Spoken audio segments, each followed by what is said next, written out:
Bien. Entonces yo ahora les voy a compartir una presentación que está basada en este apunte de creatividad que lo realizó la profesora que es la adjunta de la cátedra, Cecilia García, y vamos a comentar un poco sobre cómo evolucionó o cómo fue haciéndose conocer el término de creatividad. O sea, el término y a su vez el concepto de creatividad, ¿sí? Me van haciendo preguntas cuando ustedes crean necesario.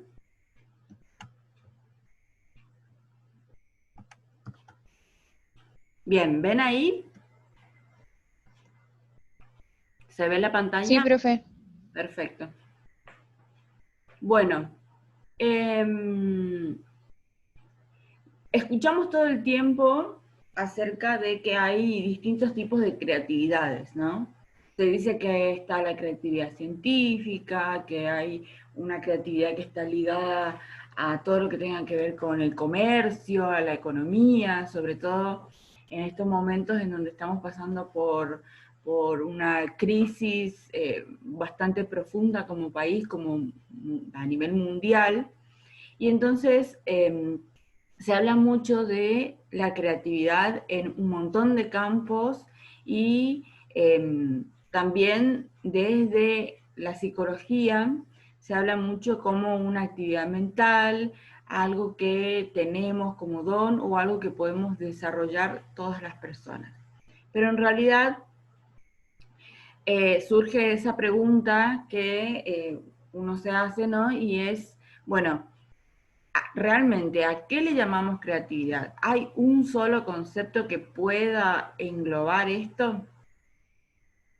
Este filósofo polaco, Władysław Tartakiewicz, él, bueno, eh, básicamente lo que dice es que la creatividad es un concepto que se maneja en un ámbito demasiado amplio, pero que bueno, él lo puede relacionar o lo acerca más a un concepto de novedad y a todo lo que tenga que ver con la energía mental, ¿sí?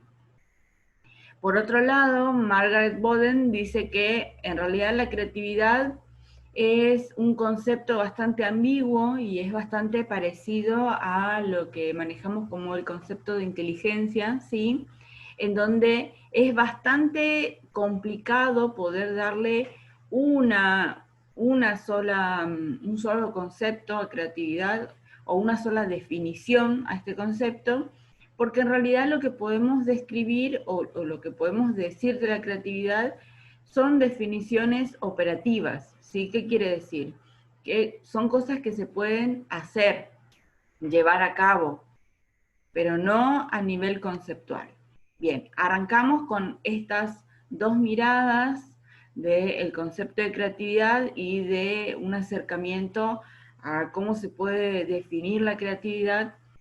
Y nosotros, básicamente, acuérdense que toda nuestra base de estudio viene desde el campo de la psicología, y entonces, desde el campo de la psicología nos dicen, bueno, en realidad tampoco podemos definir la creatividad como una sola cosa, porque es un constructo multidimensional, ¿sí?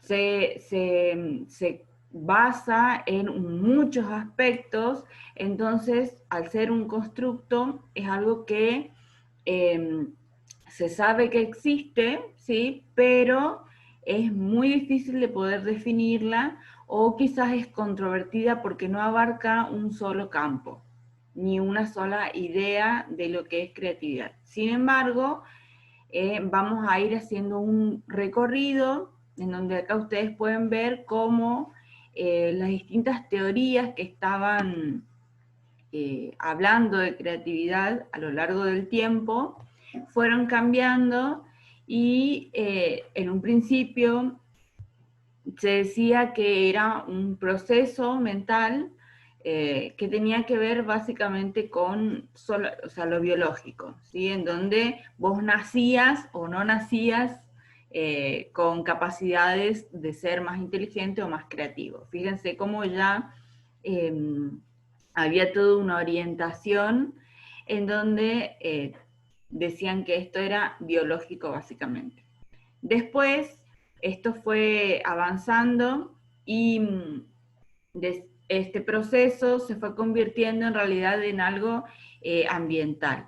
Y decía, bueno, no, en realidad no es que vos nacés con ciertas capacidades para ser creativo, sino que tiene mucho que ver en cómo te criaron o cuál fue el ambiente en el que te educaste o fuiste adquiriendo estas capacidades para ser creativo. Más adelante, otros autores dijeron que no, en realidad no es una cuestión de un extremo o el otro, sino que es un resultado mixto de estas fuerzas hereditarias y contextuales, ¿sí? Ambientales. Y después pasamos a las últimas teorías que manejamos y que también parten de la psicología y que dicen que la creatividad es un producto básicamente cognitivo, ¿sí? Mental. Vamos a hacer un poquito de historia, a ver si logramos dilucidar desde dónde viene el término o el concepto de creatividad, ¿sí? Los griegos, vamos hasta allá, hasta los artistas griegos, ellos básicamente no tenían necesidad de pensar en alguna cuestión relacionada con la creatividad, porque la idiosincrasia que tenían los artistas griegos era que ellos se limitaban a imitar las cosas ya existentes en la naturaleza, ¿sí? ¿Por qué? Porque para ellos la belleza total estaba presente en la naturaleza, y entonces el concepto griego que ellos tenían de artista y de arte estaba sí o sí sujeta a determinadas leyes y normas que ellos se encargaban de descubrir. Todo el tiempo ellos, como su objetivo era descubrir cuáles eran estas leyes, estas guías para poder llegar a estos cánones de bellezas para que se puedan reproducir después como arte, ¿sí? Y entonces acá se encuentra una especie de relación con este concepto de la mímesis, ¿sí? Entonces, en aquel tiempo los artistas no era que creaban sus obras, no tenían esta capacidad de crear obras, sino que solamente imitaban la realidad, y esta teoría de la mímesis estaba predominada, o sea, era como muy fuerte en ese ámbito de lo artístico, porque todos los cánones de belleza, vuelvo a repetir, tenían que ver con poder llegar a una guía o a una ley en donde la producción artística se guíe de eso, ¿sí? Entonces, acá la visión del artista estaba totalmente descartada, sino, o sea, lo que más era importante en todo este proceso es cuáles eran esas leyes eternas de la belleza que los artistas encontraban en la naturaleza. Fíjense, mismo Aristóteles. Aristóteles todo el tiempo tenía como una especie como de algo personal contra las huellas personales que podía dejar el artista en la obra. Y entonces él, claro, como imperaba el tradicionalismo en esa época, él consideraba que toda innovación o todo cambio que podía otorgar el artista a una obra que imitaba la naturaleza era totalmente aberrante, ¿sí? Tenía que sí o sí seguir estas leyes tradicionales en el campo del arte, de la poesía, de todo lo que tenía que ver con esta cuestión de mímesis. Y entonces, ¿quiénes eran como los bichos malos, los monstruos en esta época? Los poetas. Y Platón era alguien que, digamos, no tenía también algo en contra con los poetas, mismo en su escrito La República, él en una parte hace como énfasis en que los poetas son los que tragiversan la preciada realidad, ¿sí? ¿Por qué? Porque fíjense que el mismo concepto de poeta, de poesía, eh, viene de poiesis, ¿sí? Que significa fabricar, inventar, ¿sí? Entonces él decía que estaba muy mal producir ficciones y engaños porque acuérdense que estos primeros filósofos estaban todo el tiempo en búsqueda de una educación que sea justa, que sea virtuosa, que sea lo más acercado a la verdad pura y real. ¿Se acuerdan? Entonces, los poetas eran totalmente unos malos en esta película porque estaban muy lejos de la imitación y obviamente esta tarea que ellos llevaban adelante tenía como una cuestión más personal. Entonces, cuando nos ponemos a hablar sobre la perspectiva actual, obviamente decimos, el concepto de creatividad evidentemente no pudo surgir del mundo griego, ¿sí? Aunque es necesario reconocer al artista griego por la calidad que tienen ellos. O sea, hasta ahora, ¿ustedes recuerdan el arte griego cómo es?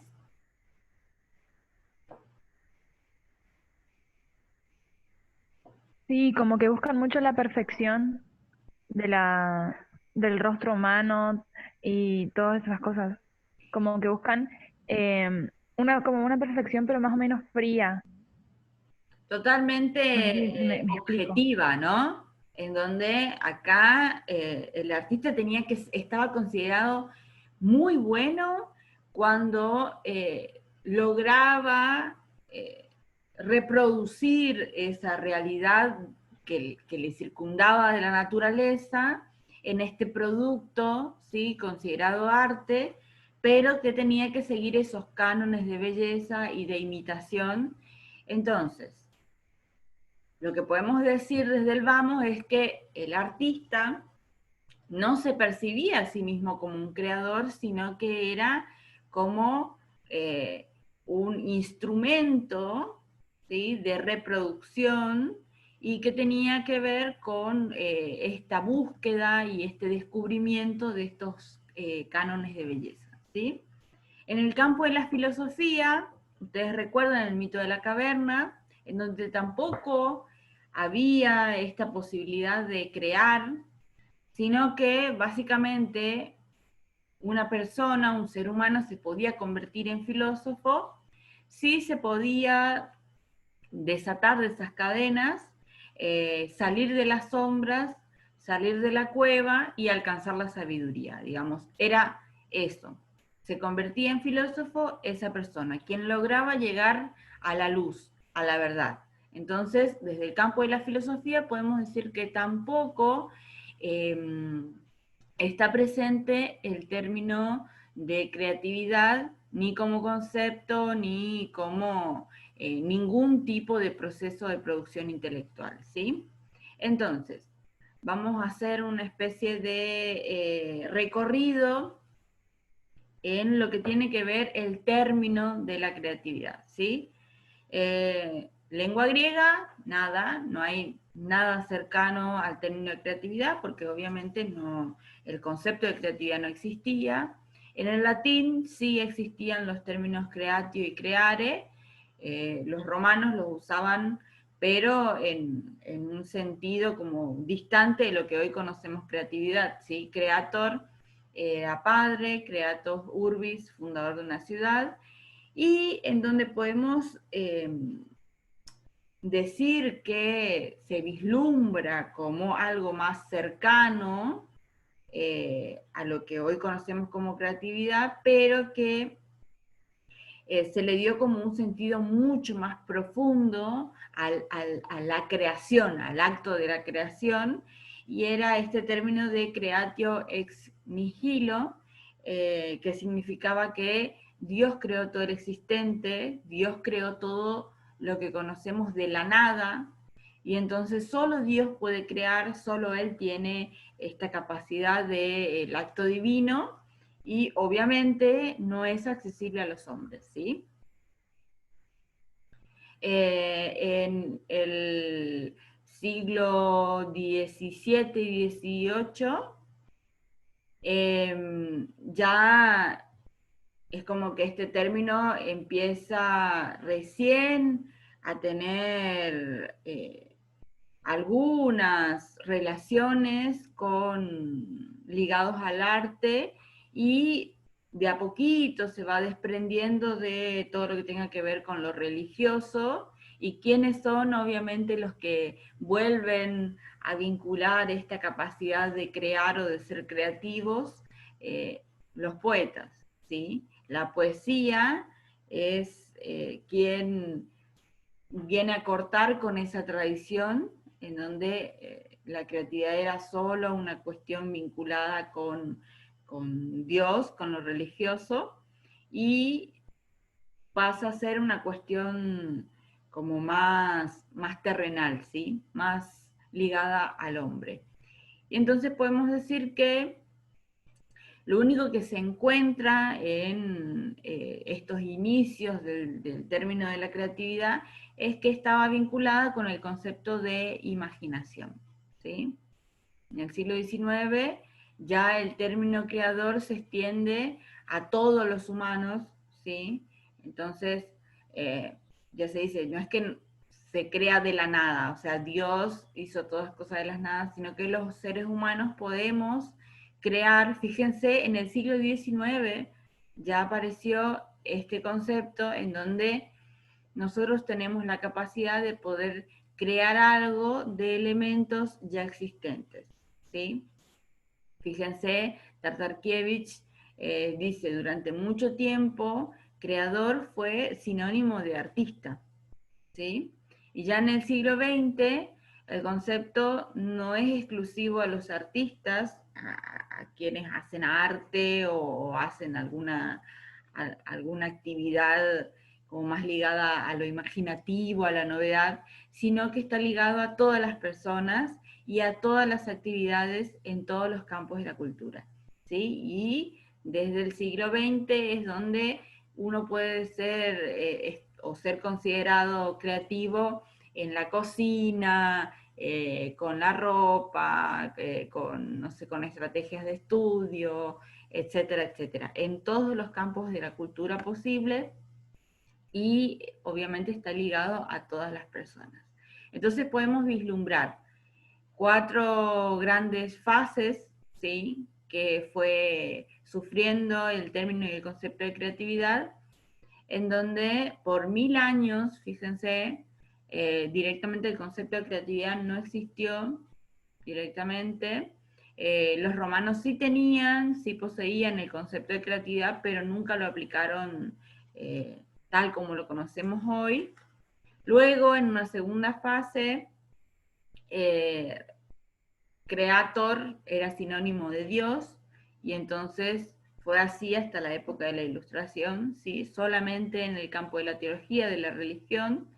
Luego, en una tercera fase, se incorporó ya al lenguaje del arte, ¿sí? Y ser creativo era sinónimo de ser artista. Y luego, en el siglo XX, como una cuarta fase, es en donde el término y el concepto empezó a aplicarse a toda la cultura humana, en las ciencias políticas, nueva tecnología, en todos los campos posibles, ¿sí? El análisis del concepto y del término creatividad también es posible realizarlo desde una segunda mirada, en donde en la antigüedad quizás es posible encontrar a la creatividad, pero envuelta como en otros términos, en otros ropajes, básicamente, ¿sí? Existía, fíjense, este término que es ingenium, que significaba o estaba vinculado a lo que tenía que ver con la creatividad, en donde el ingenium era algo muy importante, era una facultad del espíritu humano, y entonces Cicerón decía que el ingenium, perdón, era la capacidad de apartar el espíritu de los sentidos y de liberar al pensamiento de lo acostumbrado. ¿Sí? Fíjense como que ya tenemos alguna conceptualización o definición del ingenium que está un poco más acercado a lo que nosotros conocemos hoy como creatividad. Giambattista Vico, él también dio una definición de ingenio que también nosotros podemos usar ahora, fíjense, para la creatividad, que es lo que hablamos en la clase pasada, ¿sí? Básicamente, el ingenio es la facultad de poder reunir cosas separadas y diversas, ¿sí? De poder percibir entre cosas sumamente distantes alguna relación similar en la que se puedan llegar a vincular. ¿Sí? Y entonces, acá aparece algo que utilizamos muchísimo los diseñadores, y es este término de la metáfora, ¿sí? Porque dentro de este concepto del ingenio estaba también esta conceptualización de que la metáfora era una función específica del ingenio, ¿sí? Y es uno de los recursos más importantes del pensamiento creativo. Básicamente la metáfora significa un traslado, ¿sí? Llevar una cosa de un ámbito a otro, pero lo importante de este traslado es que se pueda lograr que la significación que contiene este elemento pueda desplazarse también a este otro sector, y esta significación, o sea, se vuelva a resignificar y sea diferente desde donde estaba en el ámbito anterior. ¿Se entiende? ¿O quedó medio confuso esa explicación? ¿Se va entendiendo? Sí, Sí, sí. profe. Bien, entonces, si bien podemos decir que la creatividad estuvo más o menos presente en la antigüedad, ¿sí? No había una reflexión eh, específica acerca de creatividad, podemos encontrarla en este tipo de conceptos, como ingenio, como metáfora, porque están implícitos bajo la forma conceptual y están relacionados con la metáfora, con la creatividad, perdón. Y entonces, yo quiero hacer un recorrido sobre algunas teorías importantes en donde ya empiezan a haber investigaciones en el campo de la psicología que empezaban como a querer sistematizar cómo es que funciona esta creatividad, ¿sí? Cómo es que el pensamiento se operativiza cuando nosotros somos creativos.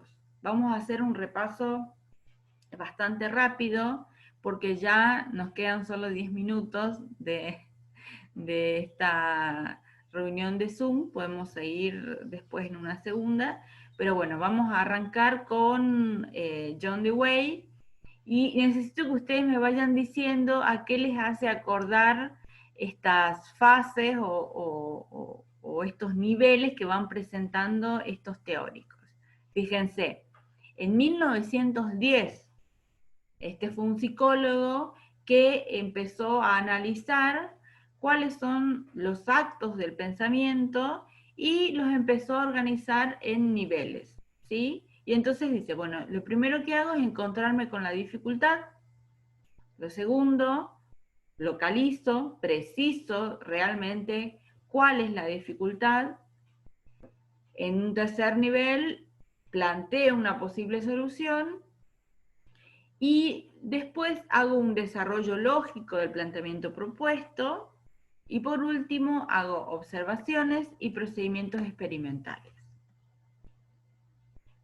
Después, un matemático, Poincaré, empieza a ver la relación que hay entre la creatividad y la invención, ¿sí? Fíjense cómo ya está el término de creatividad fuera del arte, ¿sí? Desde donde se lo venía como planteando repetidamente, y para él la invención matemática es poder tener discernimiento y elección, ¿sí? ¿Por qué? Porque permite que entre todas las combinaciones posibles, aquellas correctas y que no son inútiles, con el inconveniente de que son muchas menos las útiles que las inútiles. Entonces, fíjense, cada vez que nos encontramos con un problema de diseño, siempre tenemos un montón de caminos para dónde ir, un montón de soluciones posibles, pero nosotros tenemos el discernimiento para poder elegir con cuál seguir trabajando o con cuál no. ¿Es así o no? Cuando ustedes desarrollan un planteamiento de diseño, un partido conceptual. ¿Cómo es que ustedes tienen ese discernimiento de decir, bueno, yo voy a ir por este camino, yo voy a decidir que este es mi partido conceptual que voy a seguir? Hola, ¿están ahí? Bueno, yo sigo. Fíjense cómo acá este psicólogo y ensayista político, Graham Wallace, describe las fases del proceso creativo. Díganme si no les hace acordar a el proceso de diseño. La preparación, la incubación, la iluminación, la verificación. Darkin habla de un triple aspecto, fíjense, tentativa y error, una reorganización repentina, la posibilidad de prever y entender. Como tercer lugar, un análisis progresivo, la búsqueda planificada de una respuesta. Y después empezaron a aparecer también aquellos autores que empezaron a desarrollar técnicas para el desarrollo del pensamiento creativo, ¿sí? Que más adelante nosotros vamos a trabajar algunas técnicas con objetivos específicos, ¿sí? Fíjense, Crawford en 1931 presentó esta técnica llamada el listado del atributo, que hasta hoy se utiliza para poder trabajar valores de marca, por ejemplo. En 1938, Osborne da forma a la técnica lluvia de ideas. Nosotros hoy por hoy seguimos utilizando esa misma técnica y fíjense que digamos, estas técnicas son la base para resolver problemas que tienen que ver con el pensamiento creativo, con un montón de cuestiones que no están solamente, digamos, ligados a un campo, sino que el individuo desarrolla, aplica estrategias nuevas o quizás da vuelta a un problema. Estos tipos de procedimientos, estos modos de enfrentar y los comportamientos por los cuales nosotros podemos llegar a una solución, ¿sí?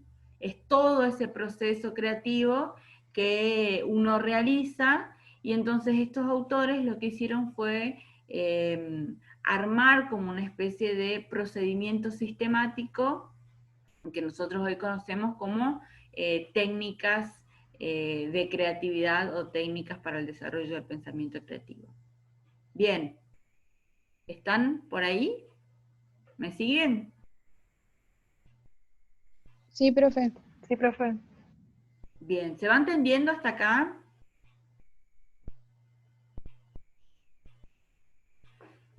¿Tiene Sí, sí. alguna consulta?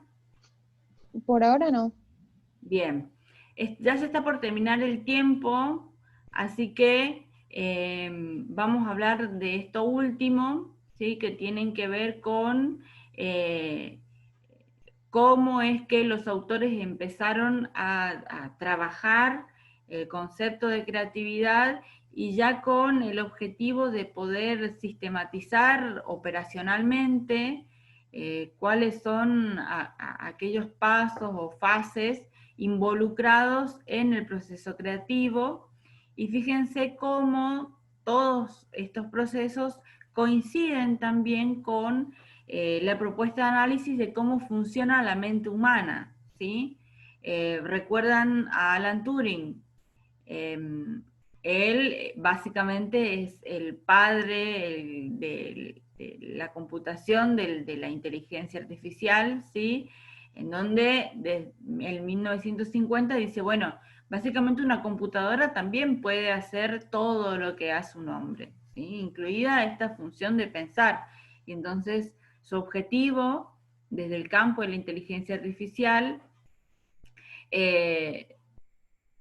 aportó muchísimo a cómo hoy nosotros estudiamos la creatividad, ¿sí? Porque tiene mucho que ver en cómo funciona el cerebro humano, ¿sí? Fíjense que estas funciones cerebrales están relacionadas con la inteligencia, con todo lo que nosotros vemos en el bloque 2, en percepción, en cómo todo el desarrollo de neurodiseño responde a esta teoría parada en el cognitivismo y que, o sea, todo está relacionado, la creatividad también está relacionada a ese punto de vista en donde la función cerebral humana es como la base de todo. ¿Se entendió? ¿Se va entendiendo hasta acá? Sí, sí. Bien. Cortamos porque ya nos queda un minutito nomás y volvemos con el mismo link. Probemos volver con el mismo link, ¿les parece? Si no, yo les paso otro en el grupo. Bueno, profe.